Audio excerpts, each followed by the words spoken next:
The woman who found me in the realms. December 12th. I had an experience with a woman who had found herself wandering the realms seeking me.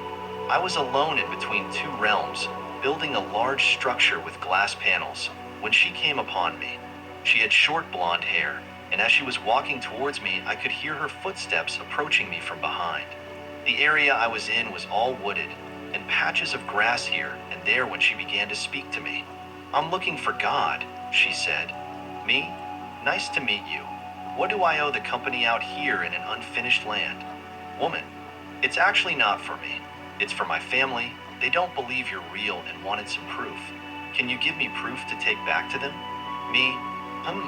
There's nothing I can do that I don't already do that could supplant belief for one to understand me and have absolute faith and belief." "Woman, I thought you had hair and were old." "Me? I am what I am, and to some, I am closer to my own image, and to others, I am the image built in their mind.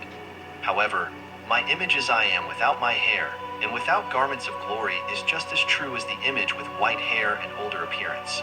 "Woman, what are you building here? Can I take something from here and show my family?" "Me? What I am building is a safe passageway from earth to the heavens for the ones who will venture out and into the realms, while the ones who didn't believe will stay on earth and seek this path you have found." "Woman, so if my family doesn't believe, can they still come here? It's really beautiful and I to know. It's all so real, but so unreal. I don't know what I'm trying to say, but I'm worried about my family going to hell." "Me? I can understand your concern, and it's a concern for me as well. I don't want even one person left behind when the plane you're from collapses and all pathways are closed for good." "Woman, so can I have this twig to take back?" "Me? Laughs and I say, a twig? How then would a twig be a witness?" "Woman, I guess you're right. I guess a twig wouldn't prove anything. But if I brought back something from heaven, they might believe me." "Me? Technically this section isn't heaven. It's being created by me now for a near future use. Regardless, you want proof. Well, your eyes have seen me, and your ears have heard me. You tell them that, and see if they don't take a second look at truth, as if they do, the veil might be lifted for them." "Me? Can you hand me that, please? It's just a measuring reed, it won't bite," I said lightheartedly. "Woman, sure, but God, or should I call you?" "Me? You can call me God, or just Mr. G. Most people call me Yahweh, or Father Yah." "Woman, so my family, how can I explain to them what this is? And how are you going to help me?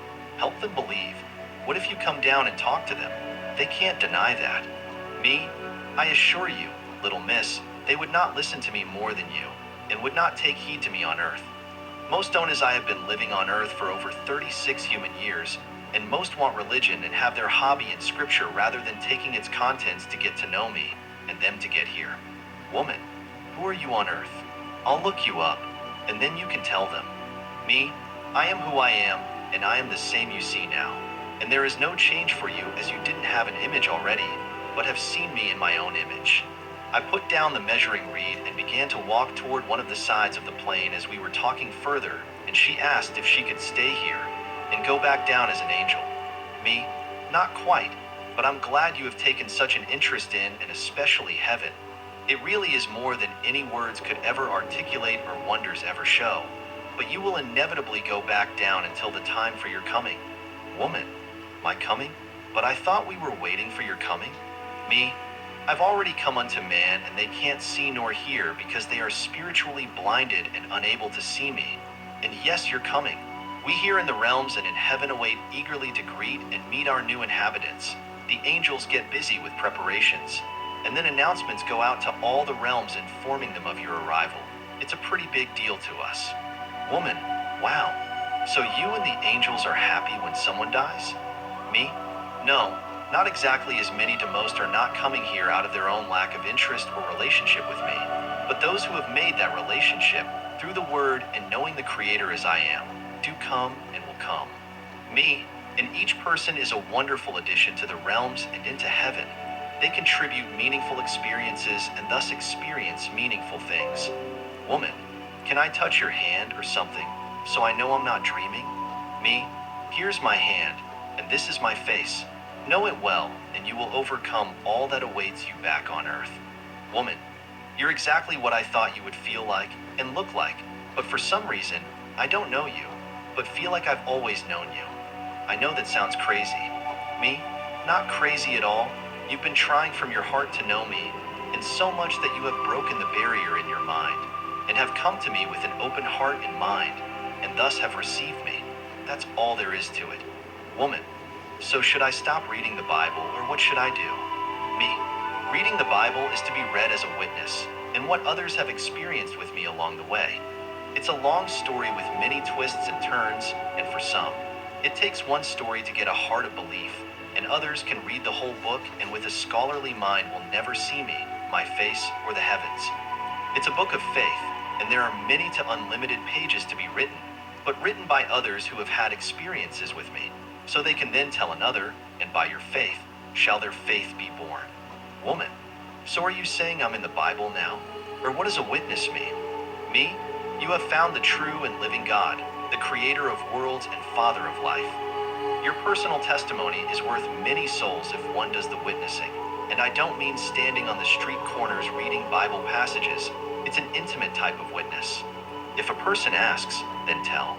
If they seek, tell them about your own experience, and at the end of it all, the only point is to get them upstairs and meet me, hopefully on the right terms and not the wrong ones. Woman, last thing, Mr. G, what about hell? I can't go there now, right?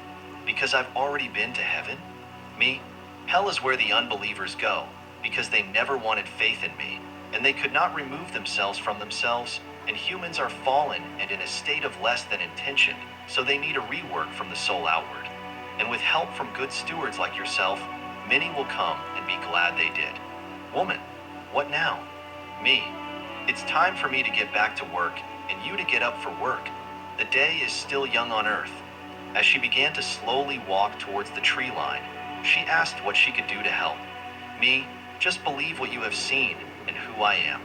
Tell others your story, and you might give them the extra bump to believe enough to get here too. Woman, thank you, Mr. G. Me, and thank you, little miss. Have a great day at work. And tell your mother I said hi, and not to worry about her surgery on Friday. She'll be fine, I promise. As she left, I went back to my own task and lamented on this interaction quite a bit, and with a small sigh of relief, I began to walk back my own path to my project. The inhabitants of heaven know the word as they live it, not study something they didn't do, nor will do. And prophecy can either make a saint or a Satan. It all depends on how one reads and interprets its contents. Mankind oftentimes wants their own understanding, and therein lies the issue. The person is not of a heavenly nature to see, and he wants his futile and corrupted mind to comprehend something that is for spirits and sent ones. So in short, the one who knows it's me, my name and being, is who ends up in heaven, and not so much the best Bible teachers, or the highest elevated pastor or preacher. Sadly, most of them are preventing ones from getting to me. Belief, love, and letting go of self is paramount. Also why so many who were absent of Bible knowledge before their interactions with me go on to understand its contents perfectly and me perfectly, versus the lukewarm in soul, high knowledge of verse to verse, and they themselves believe they're the ones taking people to heaven. I assure you they are not. Remain, blessed family. Yahuwah, Yahweh, Eliel.